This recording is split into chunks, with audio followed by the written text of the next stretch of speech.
Assalamualaikum warahmatullahi wabarakatuh. Para pengikut Nabi Muhammad sallallahu alaihi wasallam, para khalayak ramai. Sebelum podcast ini kita baca basmalah ya. A'udzu billahi minasyaitonir rajim. Bismillahirrahmanirrahim. Ta'awud dan baca bismillah agar dilindungi dari godaan syaitan yang terkutuk. Syaitan ya itu kata sifatnya. Syaitan itu bisa berarti jin ya. Sifat jin juga bisa berarti manusia ya. Sifatnya syaitan ya. Oke, kita akan menyimak podcast Ustadz Felixio lagi. Masya Allah ya, terdapat hikmah-hikmah sangat tinggi di pengajaran beliau ya. Kita simak saja. Ini sepertinya karena sudah tidak kondusif. Itu banyak sih, gue bisa sebut nama. Iya, banyak. Rela bahwa ini sumber nafkah. Ini bukan channel saya. Dia nih. Mentang-mentang tadi kita nyebut di channel dia ya. Nah, itu salah satu contoh. Contoh yang lain adalah ketika dia lebih tertarik pada duniawi. Dan akhirnya dia menggunakan ayat-ayat Allah itu untuk membenarkan sesuatu untuk kepentingan dia.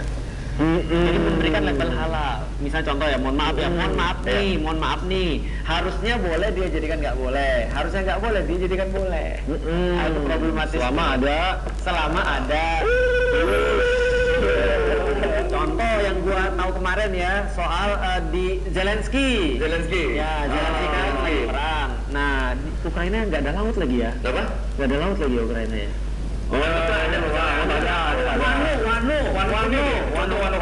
One Piece. Nah, itu kan ada laut tuh, dipagerin tuh sama Kaido. Biar nggak sembarangan bisa masuk. Nah, datang ada buat bikin kayak kan Kaido kan suka bikin pabrik buah Smile tuh. Nah, buat dibikin. datanglah dia kepada ulama di situ. Ulamanya bilang nggak apa-apa, itu kan menghidupkan tanah mati. Kacau Kaido. Itu contohnya. Kayak gitu udah. Deg-degan dulu.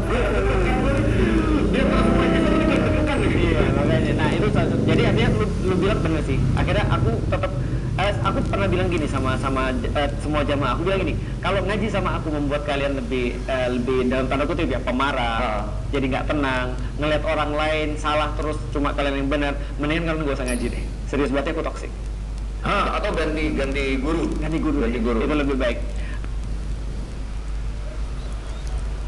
Keren sekali ya pemaparan Ustadz Felixio. Jika beliaunya toksik maka tinggalkan saya ya. Keren sekali. Itu contoh ustadz atau ulama yang benar itu. Dari berbagai 4 mazhab juga seperti itu. Semua mengklaim bahwa jika ajaran mereka ada yang keliru dan bertentangan dengan Al-Quran dan hadis, maka tinggalkanlah ajaranku itu. Ini ya, itu pernyataan 4 imam mazhab, Syafi'i, Hanafi, Hambali, Imam Ahmad, itu sepakat ya. Jika bertentangan dengan Al-Quran dan hadis, maka tinggalkanlah ajarannya ya. Itu ulama sesungguhnya seperti itu ya. Oke, kita simak sekali lagi. Kenapa? Karena aku khawatir bahwa kita tuh bukan malah membuat orang tuh jadi lebih dekat kepada Islam, tapi justru lebih jauh daripada Islam. Nah, makanya sebenarnya kalau andai kan ya, kalau kita bicara Indonesia balik lagi, ada pengikut para ustadz atau pengajian dan mereka tuh sering berantem, artinya ustadz yang ngajarin mau terima mau enggak, menurutku nggak ikhlas. Oh, berarti kan ini bukan orang menjauh dari Islam menurut gua. Karena ada statement nih bahwa pemahaman Islam dan umat-umat Indonesia tuh mayoritas nggak Nggak kafah. bener kan? Atau lebih parahnya lagi bukan nggak kafah tapi Salah. salah Ya. kan? Ya sesuai prinsipnya aja. Jadi kalau kita mau bener-bener dia deket ke Islam, berarti kita jauhi dulu yang di sini, patahin dulu semua false beliefnya sama kepercayaannya salah, baru deketin di sini. Berarti sebenarnya nggak salah. Kalau misalnya ikuti guru dan kita jadi marah dan lain-lain, ini kan itu sense of crisisnya kan, bikin orang bertanya dulu, doubt dulu kan. Betul. Doubt apa? Gue jadi lupa. Questioning. Bukan yang tadi yang I think di level ayam, tapi kan I doubt. Dulu itu Dulu itu El ya? capito ergo sum. Lupa, sambil aja. Tapi ini kan I doubt, therefore I think, therefore I am. Iya. Gitu kan. Berarti doubt itu kan by productnya orang pasti marah. Betul. Orang pasti kayak kesel, orang makanya doubt dulu kan. Tapi itu kan sampai M yang bener ya harus doubt dulu. Marah itu boleh, marah itu salah. Oke. Berarti Gua marah ngerti itu harus bedanya. marah terhadap sesuatu yang salah terus. Tapi bagaimana kita kemudian mendrive marah kita pada sesuatu yang produktif? Nah itu perlu seni. Benar. Raymond itu marah Ketika ketika menyaksikan segala sesuatu yang kayaknya ini visi deh. Ya, tapi lu kan nggak marah-marah. Kadang-kadang Misu-misu lu marah. Misu belum marah. Yang aku maksud marah-marah itu adalah ketika dia punya satu ekses positif terhadap keumatan. Jadi dia tuh kayak kayak memecah belah. Jadi dia marah-marah. Ya harusnya dia menyatukan dengan posisi dan ilmu yang dia punya. Dia malah memecah belah. Nah itu problemnya menurutku. Jadi ya wajar sih kalau kita harus introspeksi, apalagi para ulama ya. Ulama itu harus lebih banyak introspeksi daripada orang yang diajarin. Karena kalau dia nggak introspeksi lebih banyak daripada umat yang diajarin, maka umat yang diajarin nggak akan bakal bisa untuk mengambil manfaat. Kalau nggak cukup pintar untuk introspeksi. Itu betul. Makin seksi kalau udah mentok. Gue pengen narik cuma nggak takut. Nggak, menurutmu gimana? Kalau nggak cukup pintar untuk bisa introspeksi gimana? Iya, ini ada contohnya loh. Iya sih. Contohnya ada nih. Iya sih. Ini gue sebut ya termokat nih. Kita simulasi. Misalnya nih ya. Kita simulasi nih contohnya. Pak, misalnya ini nih LPG habis. Coba jawabannya gimana kalau yang kamu introspeksi? LPG habis, kamu masak pakai yang lain dulu lah. Oke, simulasi lagi. Pak, emang benar itu bensin dioplos? Enggak, itu bukan dioplos, itu diblending.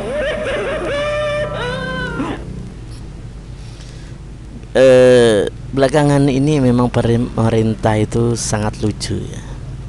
Dari pemerintahannya Pak D. Jokowi ya.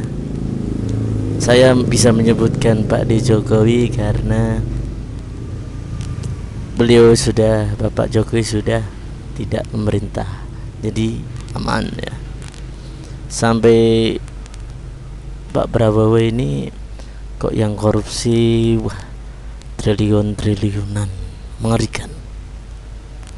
Dan langka tabung gas ya.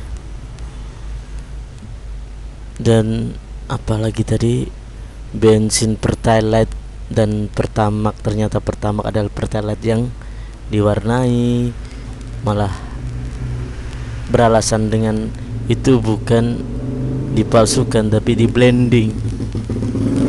Oh my god ya, itu pemikirannya gimana itu menteri-menteri seperti itu? Saya tidak habis fikri ya, di luar Nurul itu ya. Gue sehati loh sama dia. Gue bisa tahu di pikiran dia. Udahan aja yuk. Intinya kesimpulannya itu sih yang mau gue sampaikan. Ya. Apakah bencana alam itu azab? Ya. Selalu ada kemungkinan itu. Bisa jadi. Tapi bukan berarti kita bisa nyukur-nyukurin orang. Bijak. Karena bencana alam itu azab atau sesuatu yang buruk yang terjadi itu azab, itu harusnya kita terapkan ke diri kita. Kalau terjadi ke diri kita, wah nih azab nih, gue harus gini. Itu ke diri kita. Tapi kalau ke orang lain, jangan. Tapi lo harus sabar, mendoakan yang terbaik. Semoga ini adalah ujian yang ujian. Iya, intinya itu. Jadi buat investor-investor yang masih suka nyukur-nyukurin orang, bilang azab, yang lagi sampai nyetrika nonton ini. Nah, iya. kita berhenti itu, kita doain aja walaupun mungkin kita ada dorongan, kita yakin ini azab gara-gara ini, jangan dikeluarin aja. Untuk kita aja udah jangan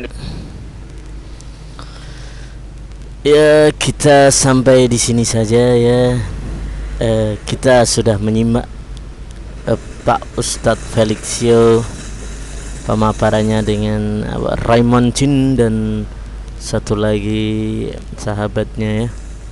Keren-keren beliau-beliaunya. Semoga panjang umur, dimudahkan rezekinya, amalnya diterima ya.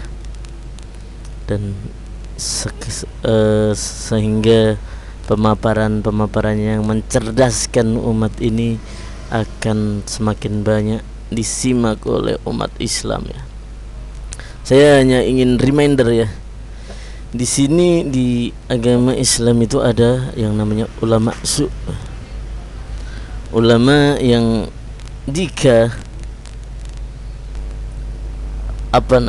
jamaahnya ngaji ke yang lain, maka mereka cemburu, mereka tidak ikhlas, mereka hanya menempatkan kelompok mereka sendiri yang paling benar, organisasinya paling benar, yang lain salah